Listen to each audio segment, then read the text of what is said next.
Je voudrais, à l'entame de mon propos, vous transmettre les salutations fraternelles de son Excellence, Monsieur le Président Macky Sall.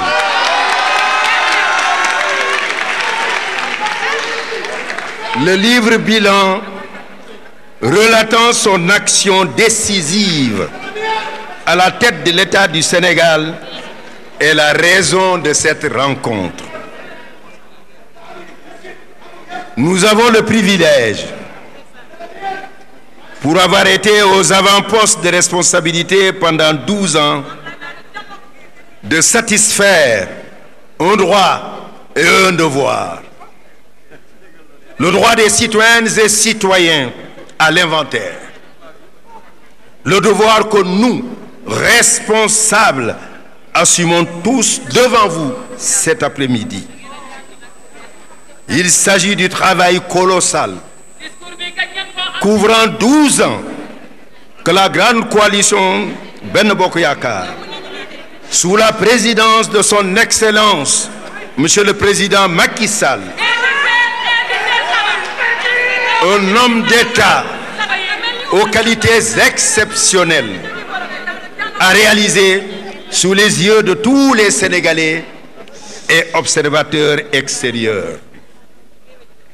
Cette somme de réalisations concerne une multitude de secteurs vitaux pour la nation, notamment les zones rurales qui ont été au cœur des priorités de notre coalition pendant 12 ans.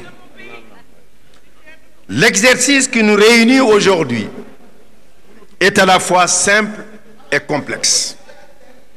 Simple, car il est aisé de rendre compte du bilan de 12 ans du président Macky Sall à la tête du pays. Tant les faits et réalisations parlent d'eux-mêmes. Wedi gis bokku ci. Complexe parce qu'il nous sera difficile, le temps de cette rencontre, d'être exhaustif, tant il y a à dire.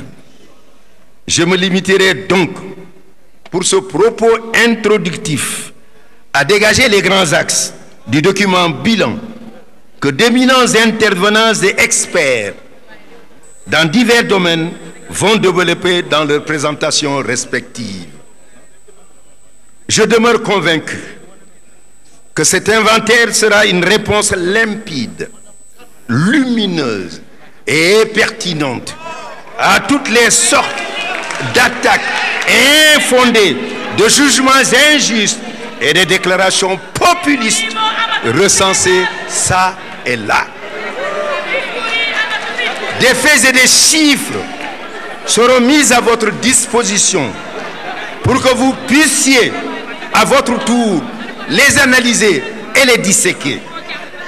C'est le lieu de remercier le comité de rédaction et particulièrement le ministre Maître Oumar Youm pour le travail remarquable de coordination avec une équipe soudée qui a fait plusieurs nuits de travail et plusieurs jours de travail. Et en cela, je voudrais que tous les contributeurs puissent avoir mes remerciements, mes encouragements et mes félicitations. Ce document, à n'en pas douter, intéressera le public, les milieux académiques, ainsi que les cercles diplomatiques. Le style choisi est non polémiste. La démarche adoptée repose sur un argumentaire soutenu par des chiffres et des données irréfutables qui fournissent une photographie exhaustive de la situation du pays que transmise en 2024 par son Excellence le Président Macky Sall. La trame du discours suit 3 axes. L'héritage économique trouvé en 2012, le Sénégal sous le président Macky Sall et les perspectives après 12 années de gestion du pouvoir. Avant de bien entrer Dans le contenu du document, avec les présentations de mes camarades, je peux commencer par dire que dès son accession à la magistrature suprême, le président Macky Sall a procédé à un recadrage nécessaire des choix budgétaires et des politiques économiques. Puis, la phase de redressement a été entamée à travers la mise en œuvre du programme Yon Yokouté pour réorienter la trajectoire de notre pays sur la voie de la prospérité durable. L'élaboration et la mise en œuvre du plan Sénégal émergent qui a permis de passer des habituelles programmations sur le court terme à une planification sur une génération faisant part belle à l'inclusion sociale, l'équité territoriale et la modernisation de l'économie. La normalisation et la rationalisation des dépenses publiques. Les résultats visibles et viables impactent positivement la croissance, les indicateurs monétaires, les marqueurs sociaux contre les vulnérabilités sociales et territoriales, ainsi que l'ensemble des activités regroupées dans les secteurs primaires, secondaires, tertiaires et quaternaires de l'économie. Ces avancées ont permis de renouer avec la crédibilité économique et financière ainsi que l'attractivité du Sénégal. Une crédibilité que la capacité de résilience de notre économie lors de la crise Covid-2019 est venue confirmer. Quant aux défis et perspectives, ils sont contenus dans le plan d'action prioritaire 3, PAP 3 du PSE et dans le programme d'investissement prioritaire 2024-2026, déjà ficelé au moment du passage de témoins dans la gestion au mois d'avril dernier.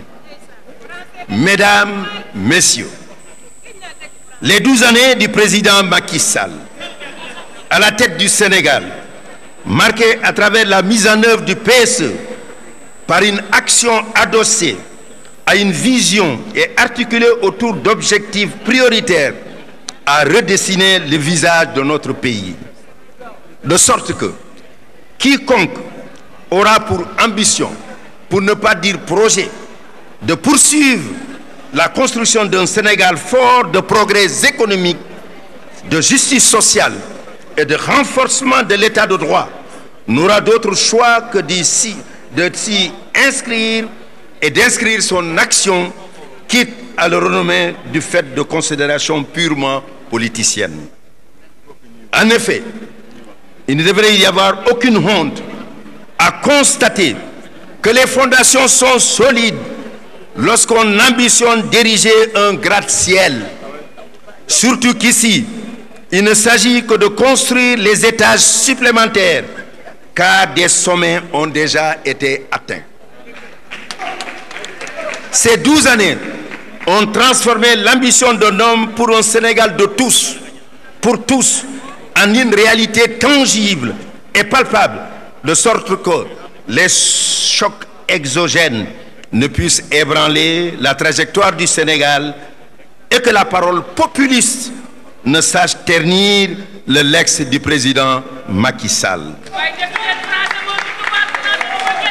Un legs dynamique, constitué d'une œuvre gigantesque et multiforme, adossée sur le socle des valeurs impérissables d'ouverture, de consensus, d'équité sociale et territoriale.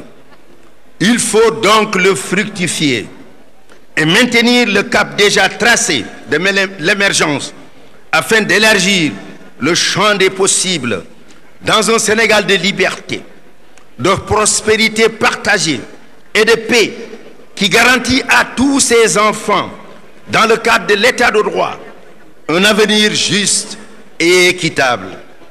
Au demeurant, c'est avec fierté que nous voudrions rendre hommage au président Macky Sall,